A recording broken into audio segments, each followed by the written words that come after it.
Let's mic आज का अखबार। नमस्कार, लेट्स माइक में आपका स्वागत है। आज का अखबार के साथ मैं राखी जैन। यहाँ हम देश दुनिया के सबसे बड़े और विश्वसनीय अखबारों से चुनते हैं वो रिपोर्ट्स जो सिर्फ खबर नहीं, आपकी समझ और सोच को गहराई देती हैं। वॉशिंगटन पोस्ट में प्रकाशित लेख बताना चाहता है कि वॉशिंगटन डीसी की पुलिस चीफ अपनी कुर्सी तो बचा ली गई है, लेकिन उनके पास पहले जैसा अधिकार और ताकत अब शायद नहीं रह गया है। यानी पद तो वही है, पर असर कम हो चुका है। लेख में साफ कहा गया है कि राजधानी की राजनीति और हाल के विवादों ने पुलिस प्रमुख के अधिकारों को सीमित कर दिया है। पहले वो फैसले लेने में स्वतंत्र थी, लेकिन अब कई अहम मामलों में उन पर ऊपर से दबाव बढ़ गया है। ये बदलाव सिर्फ एक व्यक्ति की स्थिति नहीं, बल्कि इस बात का संकेत है कि अमेरिका में पुलिस प्रशासन और स्थानीय सरकार के बीच शक्ति संतुलन कैसे बदल रहा है। यहाँ संदर्भ ये भी है कि अमेरिका जैसे लोकतांत्रिक देश में भी पुलिस प्रमुख का पद पूरी तरह स्वतंत्र नहीं होता। राजनीतिक नेतृत्व, स्थानीय काउंसिल और प्रशासनिक तंत्र मिलकर ये तय करते हैं कि पुलिस कैसे काम करेगी। ऐसे में भले ही व्यक्ति शीर्ष पर बैठा हो, वास्तविक शक्ति कई बार बढ़ जाती है या दूसरों के हाथ में चली जाती है। वॉशिंगटन पोस्ट का संदेश ये भी है, ये घटना आने वाले समय में पुलिस तंत्र पर बड़ा असर डाल सकती है। जब किसी बड़े शहर के पुलिस प्रमुख के पास ताकत कम हो जाती है, तो सुरक्षा, कानून व्यवस्था और नीतियों के लागू होने की रफ्तार पर भी असर पड़ता है।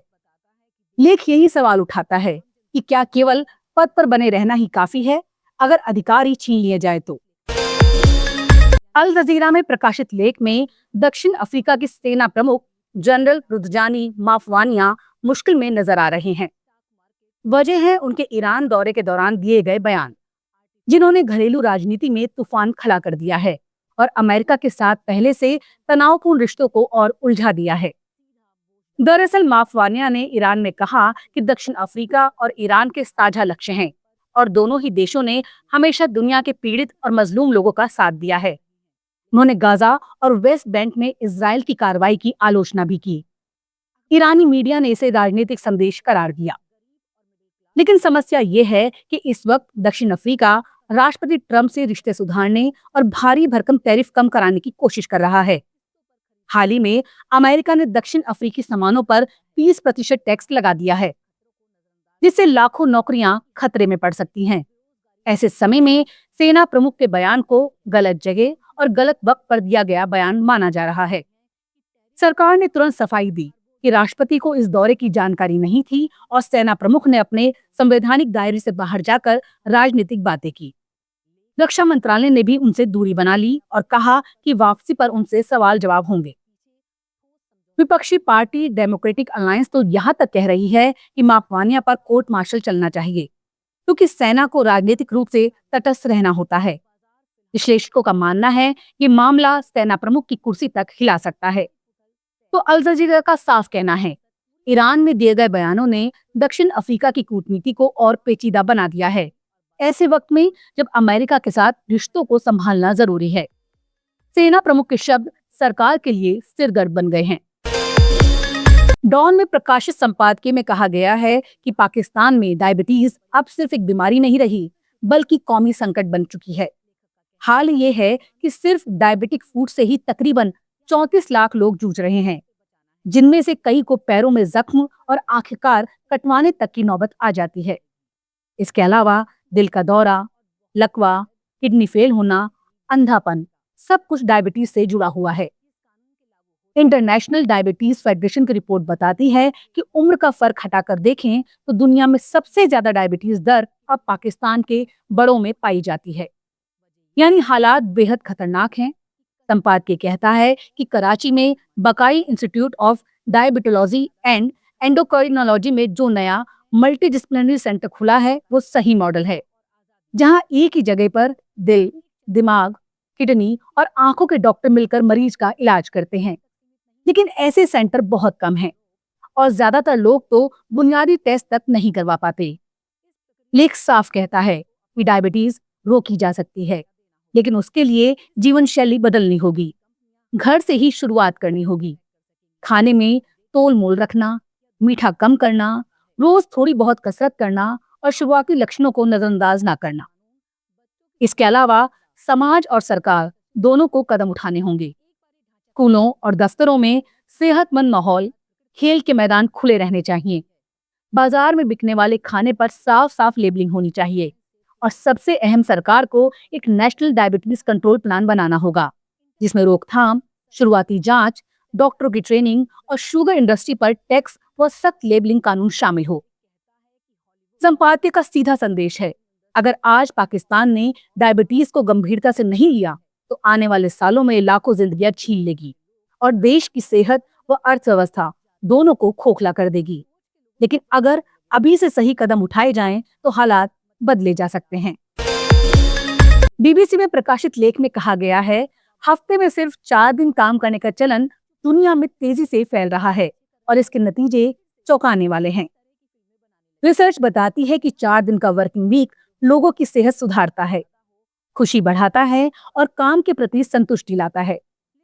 सबसे दिलचस्प बात यह है कि कंपनियों की प्रोडक्टिविटी और मुनाफा भी घटा नहीं बल्कि बढ़ा है। अमेरिका, ब्रिटेन, ऑस्ट्रेलिया, आयरलैंड जैसे देशों में ट्रायल के बाद 90% कंपनियों ने इसे जारी रखा। माइक्रोसॉफ्ट जापान ने तो पाया कि 4 दिन काम करने से बिक्री में 40% तक का इजाफा हुआ। लेख ये भी बताता है कि दुनिया के कई हिस्सों जैसे आइसलैंड, दुबई, दक्षिण कोरिया में अब सरकारी और निजी संस्थान 4 दिन के वर्क वीक पर प्रयोग कर रहे हैं। लेकिन हर जगह हालात आसान नहीं। एशिया के देशों जैसे चीन, भारत, जापान में अब भी लंबा कामकाजी कल्चर मजबूती से मौजूद है। जापान में तो करोशी यानी काम से मौत जैसा शब्द तक चलन में है। फिर भी बदलाव की हवा चल रही है। युवा पीढ़ी अब वेतन से ज्यादा वर्क लाइफ बैलेंस को महत्व देने लगी है। कई जगह कर्मचारी कह रहे हैं कि कम पैसे चलेगा, बस कम दिन काम करवा लो। लेख का सीधा संदेश है, 4 दिन का वर्किंग वीक कोई ख्वाब नहीं बल्कि धीरे धीरे हकीकत बन रहा है। कोविड के बाद से लोग काम और जिंदगी का नया संतुलन ढूंढ रहे हैं और आने वाले सालों में यही नया नॉर्मल बन सकता है। द प्रिंट में प्रकाशित लेख में भारत की सांस्कृतिक और बौद्धिक धरोहर, खासकर पांडुलिपियों और धार्मिक सांस्कृतिक स्थलों के संरक्षण की अहमियत पर जोर दिया गया है। लेख कहता है कि हमारी पांडुलिपियां सिर्फ पुराने कागज नहीं बल्कि हजारों साल के ज्ञान, विज्ञान, कला और दर्शन की जीवंत गवाही हैं। संस्कृत, तमिल, फारसी जैसी भाषाओं में लिखी रचनाएं गणित, खगोल शास्त्र, आयुर्वेद से लेकर शासन व्यवस्था तक के हमारे योगदान को दिखाती हैं। लेकिन खतरा यह है कि लापरवाही, मौसम और दस्तावेजीकरण की कमी से ये खजाने खो सकते हैं। इसीलिए डिजिटाइजेशन और वैज्ञानिक संरक्षण बेहद जरूरी है ताकि आने वाली पीढ़ियां इन्हें पढ़ सकें और दुनिया भारत की बौद्धिक विरासत को पहचान सकें। लेख में डॉक्टर R.C. गौड़ और मयंक शेखर की किताब फ्रॉम मैन्युस्क्रिप्ट टू मेमोरी का जिक्र है, जो शोधकर्ताओं को बताती है कि कैसे पांडुलिपियों का कैटलॉग, संरक्षण और डिजिटाइजेशन किया जाए। उनका मानना है कि दस्तावेजी धरोहर का संरक्षण सिर्फ फाइलें सहेजना नहीं बल्कि समाज को उसकी आध्यात्मिक और बौद्धिक जड़ों से जोड़े रखने का काम है। इसी कड़ी में मोदी सरकार द्वारा उठाए गए कदम भी गिनाए गए हैं, जैसे अयोध्या राम मंदिर, काशी विश्वनाथ कॉरिडोर, केदारनाथ बद्रीधाम धाम का सौंदर्यीकरण और महाकाल मंदिर का विस्तार। ये परियोजनाएं न केवल आध्यात्मिक महत्व रखती हैं बल्कि पर्यटन, सांस्कृतिक पुनर्जागरण और आर्थिक विकास को भी गति देती हैं। सरकार ने यूनेस्को विश्व धरोहर सूची में नए स्थलों को शामिल कराने, युवा कलाकारों को प्रोत्साहन देने और डिजिटल माध्यम से सांस्कृतिक धरोहर की कहानियां जन जन तक पहुंचाने जैसे प्रयास भी किए हैं। लेख का सीधा संदेश है, सांस्कृतिक धरोहर को सहेजना हमारी पहचान, एकता और भविष्य की सुरक्षा है। इसे खोना मतलब अपनी जड़ों से कट जाना। आज का अखबार में फिलहाल इतना ही। देखते रहिए, सुनते रहिए लेट्स माइक। नमस्कार। आप सुन रहे थे let's mic more than radio. Follow कीजिए हमें हमारे सोशल मीडिया प्लेटफॉर्म्स पर। It's time for news. It's time for More Than Radio. Presenting the first radio news app, Let's Mic. Available both on Android and iOS mobile phones.